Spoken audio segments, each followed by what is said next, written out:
오늘 말씀의 제목은 성령님이 내 안에 계신 증거입니다.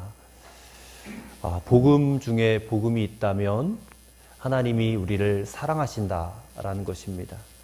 근데 이 하나님이 우리를 사랑하신다는 것이 세 가지의 놀라운 사건으로 나타났습니다. 첫째는 하나님이신 예수님께서 하늘 보좌를 버리시고 이 땅에 사람의 몸으로 오셨다라는 것입니다. 둘째는 죄 없으신 예수님께서 온 세상 모든 인류의 죄를 지시고 십자가에서 죽으셨다라는 것입니다. 그리고 셋째는 거룩하신 성령께서 우리 사람들의 마음에 오셨다라는 것입니다. 이 세 가지가 바로 하나님 우리를 사랑하신다라는 그런 증거입니다. 그래서 이 복음의 결론이 무엇이냐?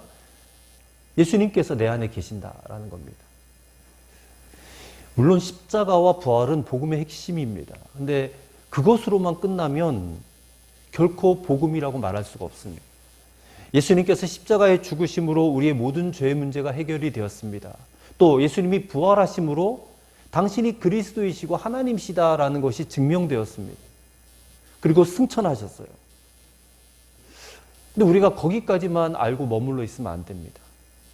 그 다음에는 이제 부활하시고 승천하셨으니까 그 다음에는 주여 우리는 과연 이제 어떻게 해야 됩니까? 이제 홀로 우리가 여기에 남겨졌는데 주님도 떠나시고 이 땅엔 우리만 남았는데 우리가 어떻게 살아야 되며 어떻게 일해야 됩니까? 이게 성도들의 울부짖음이에요. 근데 예수님이 뭐라고 말씀을 하셨습니까? 당신이 이제 떠나가기 전에 십자가에 못 박히기 전에 제자들을 불러 모아놓고 이런 말씀을 하셨습니다. 내가 너희를 고아와 같이 버려두지 아니하고 너희에게로 오리라 하셨습니다. 요한복음 14장 18절입니다. 고아와 같이 버려두지 않고 너희에게로 오리라 하고 약속하셨고 그 약속을 예수님은 지키셨습니다. 부활 승천하신 예수님은 하나님 보좌 우편에 계시지만 성령님으로 모든 믿는 사람 가운데 그 한 사람 한 사람 가운데 찾아오셨다라는 겁니다. 그러므로 성령님으로 우리 안에 오신 예수님을 분명히 아는 것은 대단히 중요한 문제입니다. 하나님께서는 구원받은 자 안에 거하시는 성령님을 통해서 그가 하나님의 자녀인지를 아십니다. 만약에 성령님이 계시지 않다면 그는 버리운 자입니다. 실제로 성령님은 모든 믿는 자 안에 거하고 계세요. 이 사실을 꼭 믿으시길 바랍니다. 말씀이 우리에게 확증하고 있습니다. 고린도전서 3장 16절 너희는 너희가 하나님의 성전인 것과 하나님의 성령이 너희 안에 계시는 것을 알지 못하느냐. 또 고린도전서 6장 19절입니다. 너희 몸은 너희가 하나님께로부터 받은 바 너희 가운데 계신 성령의 전인 줄을 알지 못하느냐. 너희는 너희의 것이 아니라 했습니다. 여러분 우리가 예수님을 믿으면 이렇게 우리 마음에 계신 성령님을 알 수가 있다는 것입니다. 알 수가 있어요. 근데 그냥 계시는구나 하고 아는 것으로만 그치면 안 됩니다. 그 성령님과 친밀하게 교제할 수도 있어요. 우리가 진정한 그리스도인이라면 자기 마음에 찾아오신 성령님이 계시다는 것을 모르지 않을 것입니다. 근데 너무나 안타까운 것은 많은 성도들이, 교인들이 이 사실을 듣고는 알아요. 지식으로는 아는데 삶으로는 전혀 모르는 것처럼 살아요. 전혀 몰라요. 내 안에 성령님이 계시다는 것을 머리로는 아는데 마음으로까지는 받아들이지를 않는다는 것입니다. 그래서 그냥 나도 모르게 이런 말이에요. 나는 왜 이렇게 불행할까? 나는 왜 이렇게 행복하지 않지? 왜 내 삶엔 이렇게 문제가 많아? 늘 염려하고 걱정하고 불평하고 그렇게 행복하지 않게 살아간다는 것입니다. 아니 성령님을 마음에 모시고 사는데 왜 우리가 행복하지 못할까? 신앙생활이요. 우리 마음에 오신 성령님과 교제하고 소통하며 그분께 순종하며 사는 것이 아니라 형식적으로 하기 때문에 그래요. 율법적으로 하기 때문에 그래요. 형식과 율법에 붙들려서 신앙생활을 하는 겁니다. 내가 마치 이렇게 하지 않으면 하나님이 내게 벌을 내리시면 어떡하지? 그런 두려운 마음을 가지고 신앙생활을 하는 거예요. 목회자들도 마찬가지입니다. 목회를 하는데 부르심을 받고 교회에서 말씀을 전하고 성도들을 돌보는 그런 사명을 감당하면서도 행복하지 않대요. 힘들대요. 갈등이 너무나 많고 또 비교의식과 우월감, 열등감에 찌들어 살아요. 내가 저 목사보다는 낫지. 내가 저 목사보다 내가 못하지. 어떤 그런 안 좋은 감정들이 붙들려서 살아요. 근데 그것은 목회하는 여건이 힘들고 어려워서가 아닙니다. 그 역시도 마음에 계신 성령님을 제대로 믿고 목회하지 않기 때문에 그런 감정에 붙들려서 사는 거예요. 어떤 분이 심각하게 고민을 이야기했습니다. 하나님이 계신 것을 믿으려고 하면 안 계신 것 같고, 하나님이 안 계시다라고 생각하고 돌아서면 그때는 계신 것 같고, 미치겠어요 막 그러는 거예요. 지금도 많은 교인들이 이런 고민에 빠져 있는 것 같아요. 계신다고 믿으면 안 계신 것 같고, 안 계신다고 돌아서면 계신 것 같고. 오늘 본문의 말씀은 이런 교인들에게 너무나도 분명하게 성령님이 계신 증거, 우리 안에 계신 증거를 알려주고 있습니다. 첫째로, 하나님의 뜻대로 살지 않을 때에 찾아오는 근심이 바로 그 증거라는 것입니다. 근심이 증거다. 자, 이 근심이라는 것은 양심의 가책과는 전혀 다른 차원입니다. 이 근심은 오직 구원받은 자에게만 있는 근심입니다.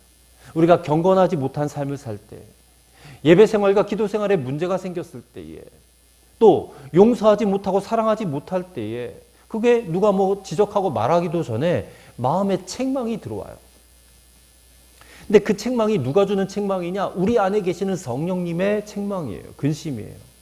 그래서 30절의 말씀을 보세요. 하나님의 성령을 근심하게 하지 말라 했어요. 근심을 하신다는 얘기 아닙니까?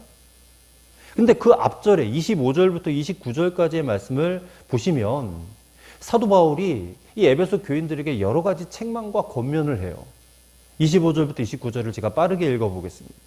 그런즉 거짓을 버리고 각각 그 이웃과 더불어 참된 것을 말하라. 이는 우리가 서로 지체가 됨이라.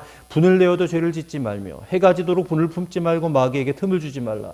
도둑질하는 자는 다시 도둑질하지 말고 돌이켜 가난한 자에게 구제할 수 있도록 자기 손으로 수고하여 선한 일을 하라. 무릇 더러운 말은 너 입 밖에도 내지 말고 오직 덕을 세운 데 소용되는 대로 선한 말을 하여 듣는 자들에게 은혜를 끼치게 하라.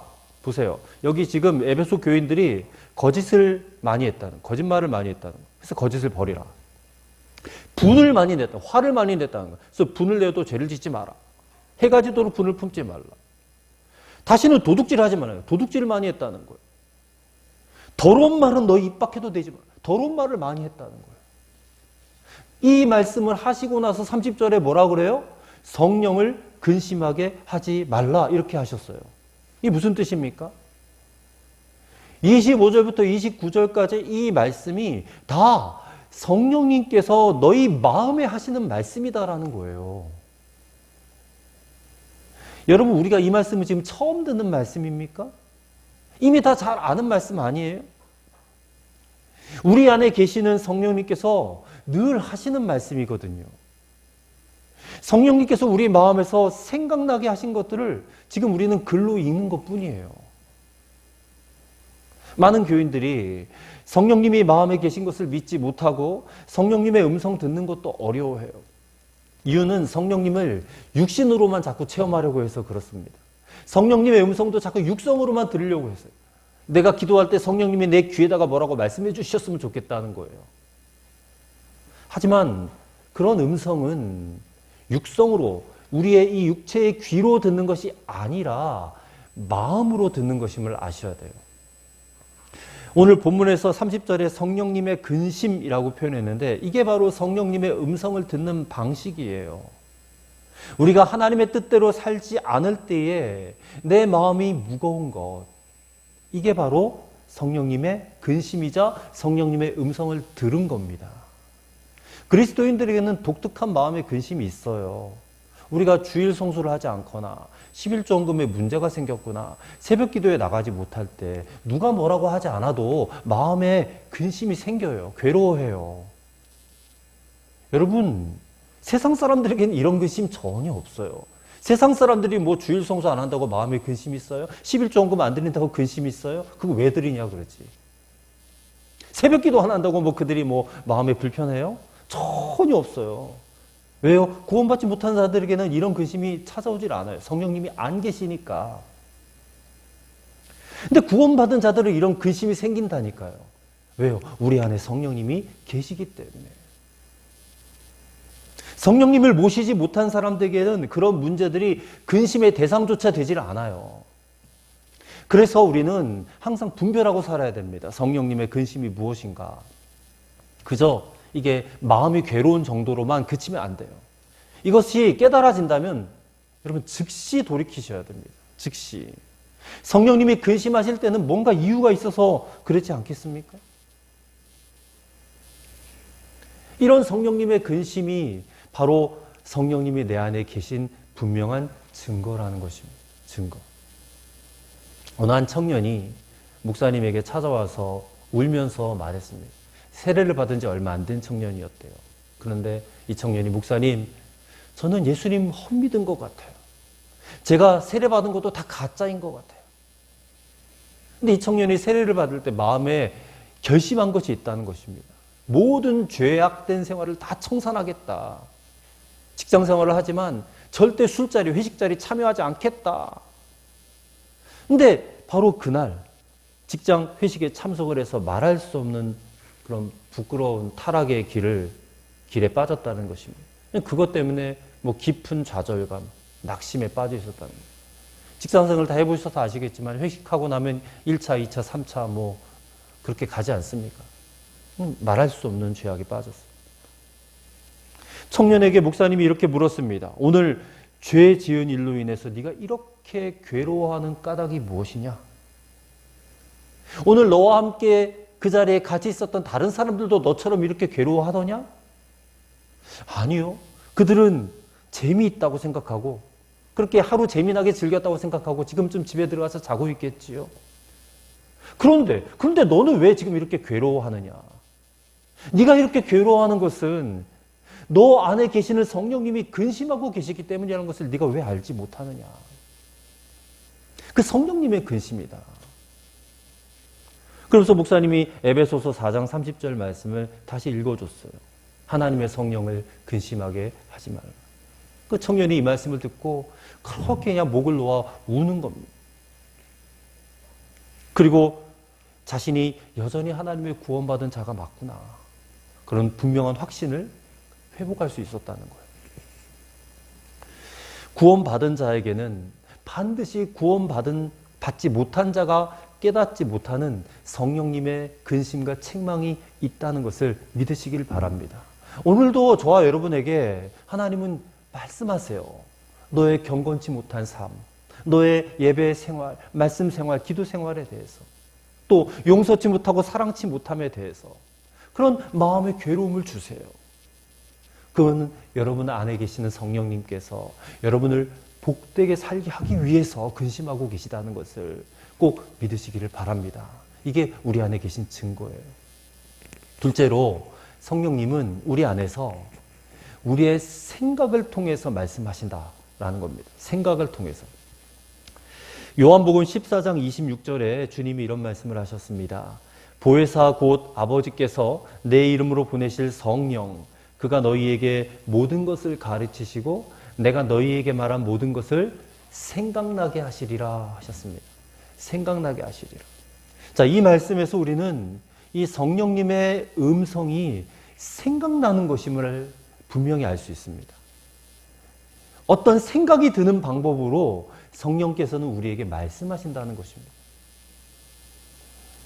아까도 언급했지만 우리 육신의 귀에다 말씀해달라고 그렇게 기도할 때가 있어요. 하나님 지금 좀 말씀 좀 해주세요. 내 귀에 좀 듣게끔 말씀 좀 해주세요. 근데 그렇게 육성으로 하나님의 음성을 듣는, 성령님의 음성을 듣는 것은 정말 특별한 체험일 뿐이고 모든 성도들의 일반적인 체험은 아니라는 것입니다. 왜냐하면 그렇게 말씀하시는 성령님은 지금 우리 안에 계시기 때문에 그래요. 우리 안에. 로마서 8장 5절 6절에 육신을 쫓는 자는 육신의 일을 생각한다고 그랬어요. 영을 쫓는 자는 영의 일을 생각하나니. 그러니까 성령님을 따르는 자는 성령님의 일을 생각한다고 했어요. 생각. 근데 많은 사람들이 그냥 눈에 보이는 것이 진짜고 귀에 들려야지 사실이고 감각으로 느껴져야지 만져져야지만이 이게 믿을 만한 것이다라고 생각을 해요. 근데 정말 그런가? 미국의 코넬대인가 어느 대학에서 실험을 했답니다. 여러분 잘 아는 실험이에요. 개구리 한 마리를 차가운 물이 담긴 비커 속에 넣었어요. 그리고 그 밑에다가 알코올 램프를 켰습니다. 그렇게 이제 뜨겁게 가열을 시작하면서 개구리의 반응을 살피는 거예요. 찬물 속에서는 개구리가 마음 놓고 헤엄치고 다녀요. 근데 물이 서서히 데펴지지 않습니까? 근데 이 개구리가 온도의 변화를 잘 눈치채지 못해요. 서서히 가열되잖아요. 한 15도에서 30도, 또 40도, 50도, 이제 개구리가 견딜 수 없는 온도에 이르렀는데도 이 개구리가 아무런 변화를 못 느꼈대요. 결국 개구리는 거기서 한번 뛰어 올라보지도 못한 채 그렇게 헤엄을 치다가 죽었다는 것입니다. 죽었다. 이게 무엇을 우리에게 알려주는 대목이냐? 우리의 눈에 또 우리의 귀에 이렇게 서서히 익숙해져 온다는 것이 얼마나 무서운 것인가를 알아야 된다는 겁니다. 여러분, 우리가 사는 시대가 이게 얼마나 이 죄악으로 만연한 시대가 된지 여러분 느껴지십니까? 이 동성애나 또 낙태나 어떤 음란이나 이런 모든 것들에 대해서 우리가 너무나 많이 이렇게 접하다 보니까 그게 막 당연한 것처럼 익숙해졌어요. 요즘 SNS 이렇게 열어보시면 뭐 1분 남짓한 짧은 영상들 있지 않습니까? 뭐 쇼폼, 쇼츠, 뭐 릴스 뭐 이런 거 여러분 잘 아시는지 모르겠지만 근데 이런 영상들이 끊임없이 올라요. 끊임없이 올라오는데 팝콘 브레인이란 말 들어보셨어요? 팝콘 브레인? 이 팝콘이 열을 가하면 툭툭 터지듯이 이렇게 팝콘 맛있게 되지 않습니까? 근데 뇌가 팝콘 브레인이 됐다는 거예요. 이게 어떤 강렬한 자극에만 이 뇌가 반응을 하고요. 일상생활에는 그냥 무감각해지는 현상. 이게 팝콘 브레인 현상이라고 한다고 합니다. 근데 그런 1분 남짓한 자극적인 영상을 자꾸만 보다 보면 이 뇌의 전두엽이요. 이렇게 반응을 해서 거기에 도파민이 분비가 된다고 합니다. 근데 문제는 여기에 계속해서 반복해서 노출되다 보면 이게 내성이 생겨가지고요. 자꾸만 더 큰 자극을 추구하게 되고 일상생활은 흥미를 잃게 된다. 이게 팝콘 브레인이라는 거예요. 그러니까 자극적인 영상에 자꾸만 노출이 되고 중독이 되고 나중에는 이것들이 그냥 만연해지니까 무감각해지는 거예요. 그것보다 더 큰 자극을 받아요. 거기에 뭐 요즘에 그 동성애 차별 금지법, 뭐 낙태 합법화 이런 시도들이 막 있지 않아요? 아직 확정이 된 건 아니겠지만. 그리고 아예 몇 년 전에는 간통죄도 폐지가 됐잖아요. 이제는 뭐 마음 놓고 그냥 불륜을 저질러도 이제 괜찮은 그런 시대가 돼요. 이런 일들이 막 현실로 벌어지고 있는데 그리스도인들이 와 진짜 세상 큰일 났다 이게 아니라 아이 뭐 그냥 다들 그렇게 가는가 보다 하고 무감각해져 버리는 거예요. 무감각해져. 이런 일들이 마치 당연한 일인 것처럼 여기도록 이 현대인들의 생각이 자꾸 그 비커 속에 있는 개구리처럼 되어가고 있다 그런 얘기예요. 무감각해져요. 근데 이게 여러분 마귀의 전략이라는 것을 아십니까? 하나님께서 먹지 말라 금하신 것도 자꾸 쳐다보게 되면 먹고 싶어지잖아요. 아담과 하와처럼. 그렇게 해서 마귀가 한번 탁 하고 말하니까 거기에 홀라당 넘어가 버렸지 않습니까? 자꾸 보다 보면 익숙해지고 문제의식이 사라지는. 그렇기 때문에 우리가 이 세상에 있는 것들을 그냥 눈에 보이는 대로 귀에 들리는 대로 살면 안 된다는 겁니다. 조심해야 될 문제라는 거예요. 그럼 우리는 어디에 집중을 둬야 됩니까? 우리 마음에 거하시고 우리의 생각으로 말씀하시는 성령님께 더욱 집중을 해야 돼요. 그게 그리스도인의 삶이라는 것입니다. 그래서 그리스도인의 삶은 세상 사람들과의 삶과 다르다는 거예요. 우리는 거기에 반응하고 거기에 집중하지 않아요. 우리는 우리 안에 계시는 성령님, 그분 하나님이시잖아요. 하나님께 집중하고 그분의 음성을 우리는 더 집중해서 들어야 된다. 그 얘기예요. 그래야지 세상에 빠져들어가지 않을 수가 있다. 많은 성도들이 성령님의 음성을 듣기가 너무 어려워요. 힘들어요. 그러지만 여러분 다 성경 읽지 않으십니까? 우리가 성경 일독을 시작을 했는데 이 성경 말씀을 읽고 딱 덮고 기도하세요. 주님, 제게 말씀해 주세요. 그렇게 기도하면 이 성경 말씀을 통해서 성령님의 음성이 너무나도 분명하고 선명하게 들려요. 한번 그렇게 기도해 보시고 잠잠히 한번 기다려 보세요. 반드시 들립니다. 너무나도 분명하게. 마치 글로 읽는 것처럼 선명하게 들려와요. 이것이 생각으로 말씀하시는 성령님의 음성을 듣는 것입니다. 오늘 본문에 보면 26절, 27절에 우리가 또 하나 주목해야 될 말씀이 있는데요. 분을 내어도 죄를 짓지 말며 해가 지도록 분을 품지 말고 마귀에게 틈을 주지 말라 했습니다. 그래서 마귀에게 틈을 주지 말라라는 말씀을 주목하셔야 돼요. 왜 그렇습니까? 마귀가 이 우리 생각, 우리 마음이 중요한 것을 알기 때문에 자꾸 우리의 생각과 마음에 침투해 들어오려고 하는 거예요. 그러니까 조그마한 틈을 열어줘도 거기에 샥 들어온다니까요. 그래서 틈을 주지 말라는 것, 열어 보이지 말라는 겁니다. 근데 자꾸만 틈을 내주니까 그 생각과 마음 속에 마귀가 들어와가지고 마귀의 일을 하게 만들어요. 아까도 읽었듯이 이 에베소 교인들이 많은 죄를 저지르고 살았어요. 바울이 거기에 크게 실망을 했어요. 그래서 권면하는 것 아닙니까?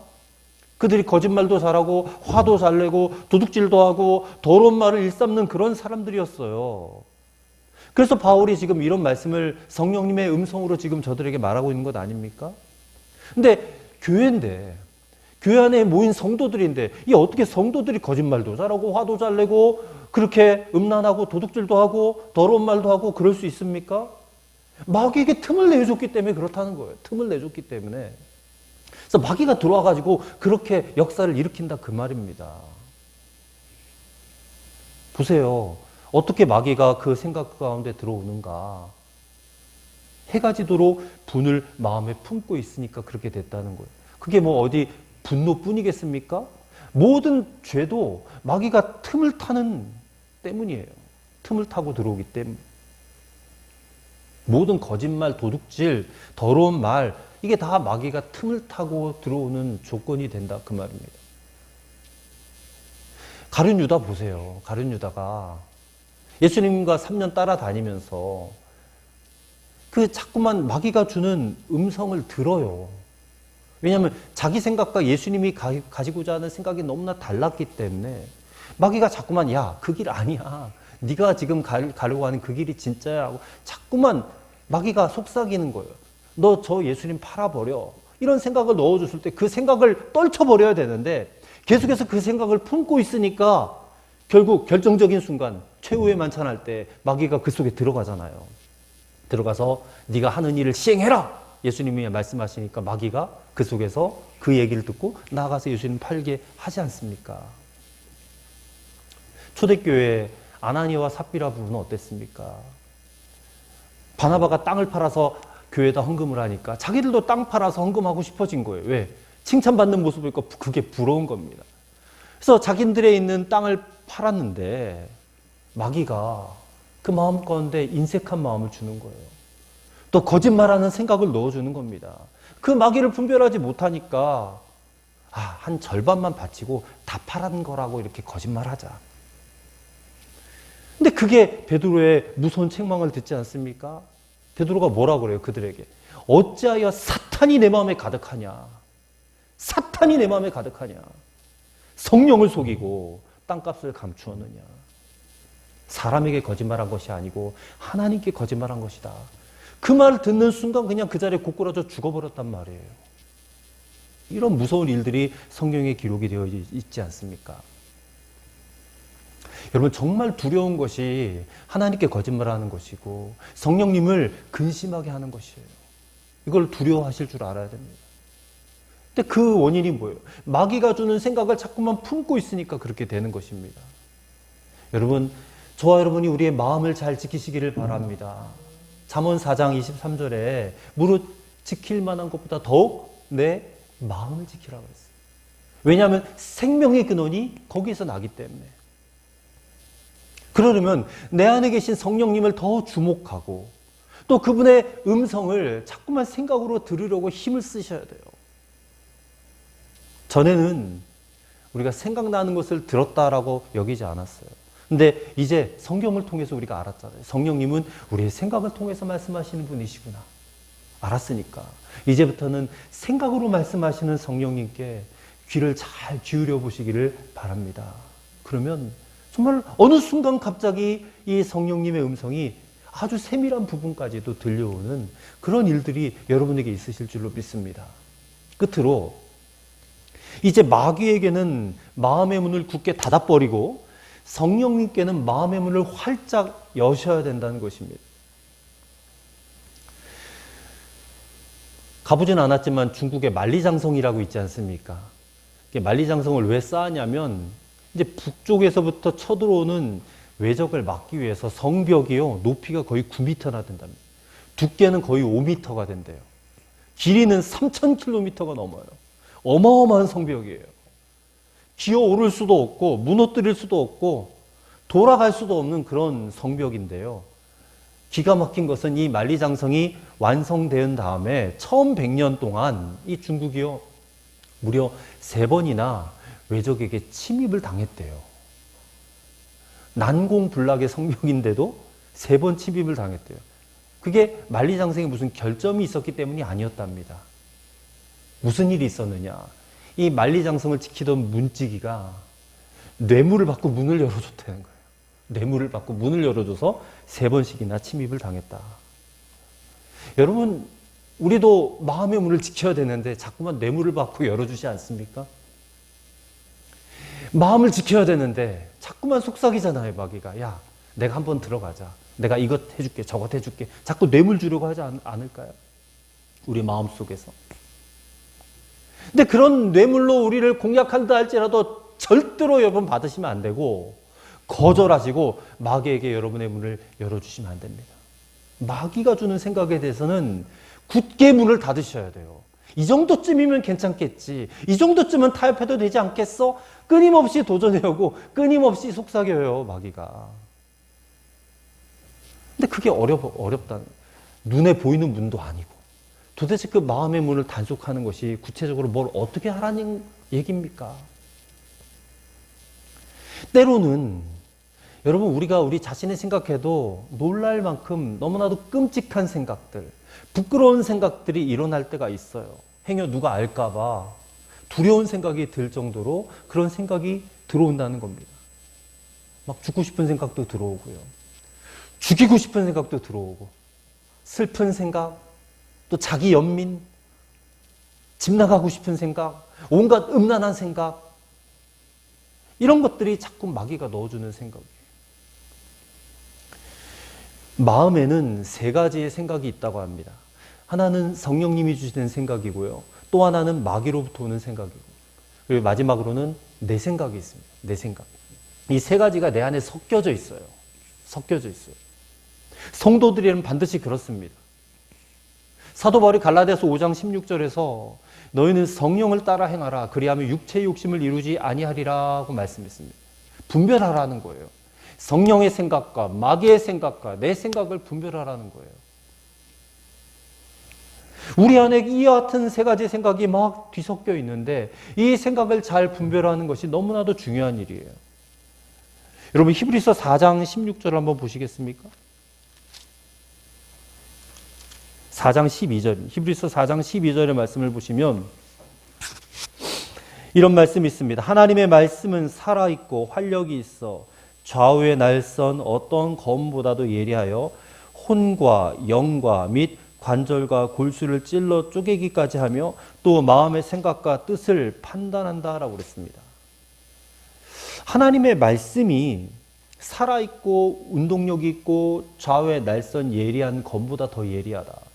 혼과 영과 관절과 골수를 찔러 쪼갠다. 이게 우리의 마음에 있는 생각을 분별하는 방법이에요. 혼의 생각이 있고 영의 생각이 있고 관절과 골수라는 생각이 있어요. 육신의 생각을 말하는 거, 내 생각을 말하는 거. 여러분 이런 분별하는 능력이 하나님의 말씀으로 말미암아 비롯된다는 것을 기억하시길 바랍니다. 그래서 성령님의 음성은요 하나님의 말씀과 한치도 어긋나지 않아요. 한치도 어긋나지 않습니다. 그래서 하나님의 말씀을 많이 읽으면 그만큼 성령님의 음성을 잘 들을 수가 있어요. 그래서 성경 통독도 중요하고 성경 묵상도 중요해요. 정말 한 책의 사람이 되셔야 돼요. 세상에 수많은 책들이 있지만 우리 그리스도인들만큼은 이 한 책의 사람이 되셔야 돼요. 성경의 사람. 왜냐하면 이 성경을 통해서 우리는 성령님의 음성을 분별해낼 수 있기 때문에 그래요. 그래서 오늘 본문 31절, 32절도 보세요. 너희는 모든 악독과 노함과 분냄과 떠드는 것과 비방하는 것을 모든 악의와 함께 버리고 서로 친절하게 하며 불쌍히 여기며 서로 용서하기를 하나님이 그리스도 안에서 너희를 용서하심과 같이 하라. 이 말씀도 성령님의 음성 아닙니까? 여러분이 이 에베소서 말씀을 읽으셨다면 성령님께서 여러분의 생각 속에서 이 말씀을 하신다는 겁니다. 신중하게 여기시면 성령님의 생각은 누구나 다 분별할 수 있습니다. 뭐 이 말씀뿐만이겠습니까? 우리 성경 읽어보면 하나님을 영과 진리로 예배하라. 또 쉬지 말고 기도하라. 범사에 감사하라. 항상 기뻐하라. 인내하라. 사랑하라. 전도하라. 이런 생각들, 그런 생각들이 떠오르지 않아요? 여러분 살다 보면 떠오르잖아요. 근데 이런 생각을 누가 주는 생각이냐? 이게 나의 생각이겠어요? 마귀가 주는 생각이겠어요? 아니요. 성령님의 생각이죠. 세상 사람들은 이런 생각 하지도 않아요. 그들이 뭐 기도해야지, 전도해야지, 사랑해야지 이런 생각 하겠습니까? 말씀 읽어야지, 예배 드려야지 이런 생각 안 해요. 근데 우리에게는 그런 생각이 들어온단 말입니다. 그러면 성령님의 음성이구나 라고 생각하고 순종해야지. 그러면 된다는 거예요. 그게 잘 사는 방법이고요. 그게 복 받는 방법이에요. 하나님께 백날천날 복 달라고 기도해도 성령님이 내게 주시는 생각 무시하고 살면 복 받지 못합니다. 정말 복 있는 삶을 사는 거예요. 복 받는 삶을 사는 비결이 이것이다. 여러분이 성령님의 생각을 분별하고 그 말씀에, 그 음성에 순종하기 시작하면 반드시 역사가 일어나게 되어 있습니다.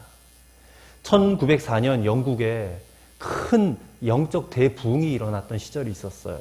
그때 교회마다 막 사람들이 가득 차고 교회 와서 집회를 열 때마다 사람들이 울부짖고 회개하고 변화가 일어났어요. 그런 소문이 막 파다하게 온 그냥 동네방네 퍼져나갔을 때에 교회를 안 나가던 한 보석가게 그 상인이 야, 나도 교회를 한번 나가봐야 되겠다. 근데 교회 나갔더니 그냥 들려왔던 소식과는 다르게 교인들이 예배 시간에 크게 찬송하고 또 뭐 기도할 때 통성 기도하고 우는 것 말고는 뭐 별로 자기 마음에 감동되는 것이 없더래요. 그래서 뭐 별거 아니네 하고 생각하고 이제 교회 나가지 않았답니다. 근데 그러던 어느 날 며칠 후에 한 젊은이가 가게로 찾아오더니 자기가 이 가게에서 보석을 훔친 일이 있었다고 자백을 하는 거예요. 그리고 훔친 보석을 내어놓으면서 용서해달라고 구하는 겁니다. 아니, 어떻게 당신 이런 결심을 하게 됐느냐 물었더니 자기 마음에 성령님이 임하셔서 너 회개해야 돼. 그리고 용서해달라고 구해야 돼. 그리고 배상해야 돼. 이런 음성이 들려왔다는 거예요. 그래서 자기도 모르게 그 음성에 이끌려서 여기까지 오게 되었다. 고백하게 되었다라고 하는 겁니다. 그 사건을 경험하고 나서 이 보석 상인이 충격을 받았어요. 그래서 다시 교회에 나가서 말씀을 듣고 예수 그리스도를 영접하게 되었다. 그런 이야기가 있습니다. 여러분, 잘 사는 것이 이게 진짜 잘 사는 것 아니겠어요? 돈 많이 벌고 남들이 부러워할 만큼 어떤 위치에 오르고 그래야지 잘 사는 것입니까? 성령님이 내게 주시는 음성 한마디에 순종하고 그래서 그 음성 따라 순종하며 살아갈 때에 그때 우리의 마음에 찾아오는 희열과 기쁨, 이것을 누리며 살아가는 것이 진짜 잘 사는 것 아니겠느냐. 여러분에게 도전합니다. 여러분 잘 살기 위해서, 잘 되기 위해서 막 더 노력하고 몸부림치고 살아야 되는데 이게 아닙니다. 이미 우리 안에 성령님이 오셨으니까 이 성령님께 마음의 문을 활짝 열고 그 들려오는 성령님의 음성에 순종하며 살기만 하면 돼요. 그러면 하나님이 우리의 삶을 왜 복을 안 주시겠느냐. 하나님이 정말 복 주실 수 있는 삶을 살아야 되지 않겠느냐. 오늘 우리에게 도전하시는 주님의 음성인 줄로 받으시기를 바랍니다. 성령님은 우리를 푸른 초장과 쉴만한 물가로 인도하신 분이세요. 우리가 나중에 죽어서 다 천국에 들어가겠지만 이 땅에 살면서 우리는 천국을 살아야 되지 않겠습니까? 그게 성경 말씀에 푸른 초장과 쉴만한 물가라고 표현이 되어 있을 뿐이에요. 여러분의 가정과 직장과 일터와 삼터가 이런 푸른 초장과 쉴만한 물가, 하나님 나라 천국이 되기를 소망합니다. 성령님이 다스리시면 그 나라를 사는 거예요, 우리가. 그 성령님을 인정하고 환영하고 마음의 문을 활짝 열고 그분의 음성을 듣고 순종하며 살면 우리가 하나님 나라를 사는 것입니다. 오늘 여러분이 성령님의 인도하심을 받아 여기까지 오신 거예요. 오늘 주일 예배에 참석하신 것이 또 하나의 증거 아니겠습니까, 여러분? 여러분 주일 아침에 일찍 일어나서 오늘 교회 가야지, 예배 드려야지, 오늘도 말씀 들어야지. 이런 말씀, 이런 음성을 누가 들려주셨어요? 그냥 루틴이니까 하신 겁니까? 아니요. 여러분 다 오늘 아침에도 성령님의 음성을 듣고 여기 오신 것입니다. 그러니 성령님이 계신 게 확실하지 않겠어요? 그래서 이제는 정말 내 안에 계신 성령님을 분명히 믿으셔야 돼요. 그 성령님은 나로 복되게 살게 하기 위해서, 내가 복받고 살게 하기 위해서 내 안에 계시는 영이세요. 그렇기 때문에 때로는 근심도 하시고 책망도 하시는 것이에요. 그것을 믿으시길 바랍니다. 내게 성령님의 근심이 올 때, 이야, 내가 성령의 사람이 맞구나. 도리어 기뻐하시고 감사하실 수 있게 되기를 바랍니다. 그리고 그 음성, 들려오는 그 음성에 여러분 온전히 순종해 보세요. 하나님은 너희를 떠나지도 버리지도 아니하신다고 약속하셨거든요. 그 약속대로 우리 안에 성령을 보내셔서 우리에게 끊임없이 말씀하시는 분이 바로 우리 하나님이신 줄로 믿습니다. 오늘도 우리가 말씀을 읽고 묵상하며 성령님께 깨닫게 해달라고 기도하면 그분의 음성이 잘 들리게 될 줄 믿습니다. 언제나 함께 계시며 언제나 말씀하시는 성령님을 분명히 아시게 될 것입니다. 하나님의 그 용서와 사랑의 깊이가 얼마나 깊은지 깨닫게 되실 것입니다. 이렇게 성령님과 평생토록 동행하시는 여러분과 저가 되시기를 주님의 이름으로 축원합니다. 기도하겠습니다. 하나님 아버지, 그동안 당신께 순종하지 못한 것 회개합니다. 성령님께서 계속해서 말씀하시고 책망하셨는데도 나는 여전히 내 자아가 강해서 순종하지 못하고 또 거역하고 이렇게 살아도 마냥 되는 것 마냥 그렇게 생각하고 살았음을 회개합니다. 근심하실지라도 내 안에 계시고 떠나지 아니하시는 성령님 감사합니다. 마귀에게는 마음의 문을 굳게 닫고 성령님께는 마음의 문을 활짝 열길 원합니다. 우리가 천국에 가겠지만 이 땅에서부터 천국을 살게 하옵소서. 이 땅에서부터 우리 주님과 동행하며 살게 하옵소서.